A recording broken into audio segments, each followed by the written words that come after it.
Extensive properties के बारे में बात करते हैं जी। हमने जिस तरह सिस्टम को लिया था और हमने कहा था कि हम कह रहे होते हैं कि उसकी जो प्रॉपर्टीज़ होती हैं स्पेसिफिकली जो हमारे पास होती हैं वो दो तरह की होती हैं, एक एक्सटेंसिव होता है और एक हमारे पास इंटेंसिव होती हैं। ठीक है, जैसे हम यहाँ पर अगर कोई भी सिस्टम ले लेते हैं, ठीक है, तो हमारे पास क्या है, उसके आसपास जो भी हमारे पास अवेलेबल है वो क्या है जी, उसका सराउंडिंग है। ठीक है, इसके अंदर हम कोई भी केमिकल रिएक्शन अगर कर रहे हैं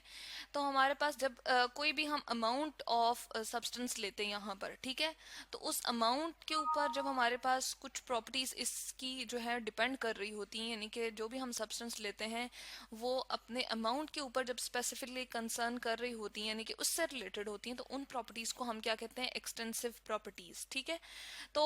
इस तरह से हमने सिस्टम के रिलेटेड दो जिस तरह प्रॉपर्टीज की बात की थी, पहले हम लोगों ने इंटेंसिव प्रॉपर्टीज की बात की कि हमारे पास सिस्टम होता है और सराउंडिंग होता है। जब हमारे पास उसमें ली हुई अमाउंट के ऊपर हमारे पास कुछ उसकी प्रॉपर्टीज जो कैरेक्टरिस्टिक्स प्रॉपर्टीज होती हैं उस मटेरियल की या सिस्टम की, वो डिपेंड नहीं कर रही होती, तो उन प्रॉपर्टीज को हमने इंटेंसिव प्रॉपर्टीज कहा था, जो कि हमने यहाँ पर काउंट की थी 9 ऑलमोस्ट। और यहाँ पर एक्सटेंसिव प्रॉपर्टीज को हम देखेंगे कि हमारे पास अमाउंट के ऊपर जो डिपेंड कर रही होती हैं प्रॉपर्टीज, यानी कि यहाँ पर हम लिख सकते हैं अमाउंट डिपेंडेंट। यानी कि हम इस तरह से कह रहे हैं कि अगर हम यहाँ पर इतना एक लेते हैं, कोई भी हमने अगर लिया कोई भी सिस्टम हम ले लेते हैं और उसके अंदर हमने कोई केमिकल ये जो है वो लिया हुआ है, ठीक है, और उसके बाद हम ऐसा करते हैं कि अनदर इसी को ले लेते हैं और यहाँ पर हम क्या करते हैं जी, हम ऐसा करते हैं कि इसकी अमाउंट को हम जो भी हमने अंदर केमिकल लिया हुआ है उसको क्या करते हैं, चेंज कर देते हैं। ठीक है,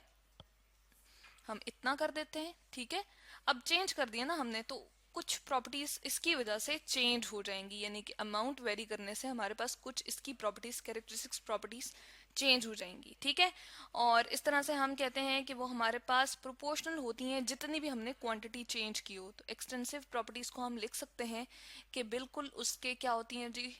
प्रोपोर्शनल। यहाँ पर मैं लिखती हूँ प्रोपोर्शनल टू चेंज, जितना भी हम चेंज करते हैं उसके प्रोपोर्शनल होती हैं। तो हम ये कह सकते हैं कि क्वांटिटी जब हम चेंज करते हैं अपने सिस्टम की या अपनी जो भी हमने केमिकल लिया होता है, तो एक्सटेंसिव प्रॉपर्टी उसके साथ साथ क्या होती हैं, चेंज हो जाती हैं। ठीक है, अगर हमने दो इक्वल पार्ट्स में इसको लेकर हमने दो इक्वल पार्ट्स में इस तरह का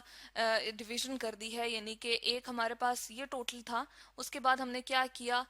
इसी के दो हिस्से कर दिए, तो हमारे पास कितनी कितनी अमाउंट आ गई, ये दो सिस्टम्स इस तरह से अलग अलग क्रिएट हो गए, तो दोनों में हमारे पास इक्वली डिवाइड हो जाएंगी। हमारे पास जो भी इक्वल पार्ट्स में जो भी हमारे पास एक्सटेंसिव प्रॉपर्टीज उसकी थी वो हाफ हाफ अपनी ओरिजिनल वैल्यू से हो जाएंगी। अगर मैं इसको शो करूं तो ये भी हाफ हो जाएंगी, और अगर मैं इसको शो करूं तो ये भी क्या हो जाएंगी, अपनी ओरिजिनल वाली से हाफ हो जाएंगी। ठीक है, जैसे अब इसमें हम काउंट कर लेते हैं कि हमारे पास कौन कौन सी एक्सटेंसिव प्रॉपर्टीज आ जाती हैं। मैस सबसे पहले है, ठीक है, यानी कि पहले हमने जितना मैस लिया था, अगर हमने 10 ग्राम लेट सपोज लिया हुआ था, तो अब दोनों में क्या रह जाएगा, यहाँ पर 5 ग्राम रह जाएगा और यहाँ पर भी 5 ग्राम रह जाएगा। ठीक है, इसी तरह से नंबर ऑफ मोल्स जो हमारे पास होते हैं वो भी एक्सटेंसिव प्रॉपर्टी है। ठीक है, मोल्स नंबर मैं लिख देती हूँ यहाँ पर, मोल्स के जो नंबर्स होते हैं, कितने नंबर ऑफ मोल्स हमारे पास हैं उनको भी हम देख सकते हैं। ठीक है, अगर हमारे पास पहले 10 मोल्स थे तो यहाँ पर भी 5 मोल्स रह जाएंगे और यहाँ पर भी 5, क्योंकि हमने तो इक्वली हाफ में उनको डिवाइड कर दी है। थर्ड प्रॉपर्टी हमारे पास क्या आ जाती है एक्सटेंसिव प्रॉपर्टी में, हम देखते हैं जी, हमारे पास इंथैल्पी आ जाती है, यानी कि हीट कंटेंट जो उसके अंदर मौजूद है ना, हीट कंटेंट जो हर एक सिस्टम का अपना अपना होता है, वो भी क्या हो जाएगा, हाफ हाफ हो जाएगा। हम कहते हैं कि एच की बेसिकली हम बात करते हैं। ठीक है, इंथैल्पी की हम बात करते हैं, यानी कि उसका अपना हीट कंटेंट कितना है। ठीक है, इसके अलावा हम बात करते हैं जी, यहाँ पर हम एंट्रोपी की बात करते हैं। एंट्रोपी बेसिकली हमारे पास डिसऑर्डरनेस होता है, यहाँ पर मैं लिखती हूँ एंट्रोपी। ठीक है, एंट्रोपी जो होता है किसी भी सिस्टम के अंदर जो रैंडमनेस आती है, जो इधर मॉलिक्यूल्स हमारे पास जो थे वो ज्यादा कोलाइड एक दूसरे के साथ कर रहे थे, यहाँ पर क्या होंगे, उसके मुकाबले में आधे हो जाएंगे मॉलिक्यूल्स, तो इसलिए रैंडमली कोलाइड भी थोड़े करेंगे, आधे ही करेंगे एक दूसरे के साथ, और इस तरह से डिसऑर्डरनेस भी उसके मुकाबले में आधी क्रिएट होगी। यहाँ पर भी हम कह सकते हैं कि एक खलल सा जो आएगा, हम कह सकते हैं कि जो इनके सिस्टम के अंदर एक हम कह सकते हैं कि हमारे पास जो स्मूथनेस थी वो खराब हो गई है, ठीक है। तो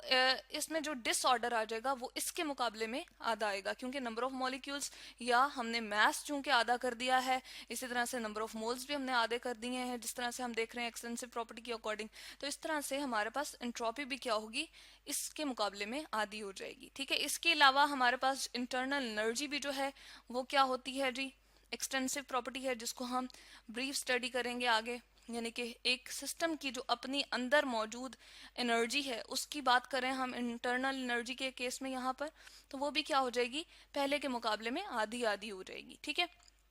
तो इस तरह की कुछ हमारे पास प्रॉपर्टीज हैं जो कि हमारे पास मास डिपेंडेंट होती हैं, अमाउंट के साथ जो है वो वेरी करते हैं, अमाउंट डिपेंडेंट होती हैं बेसिकली हम कह सकते हैं। और इस तरह से वो हमारे पास कितनी है जी, यहाँ पर हमने देखा मास है, नंबर ऑफ मोल्स है, इंथैल्पी है, एंट्रोपी और इंटरनल एनर्जी है। तो ये है जी हमारे पास एक्सटेंसिव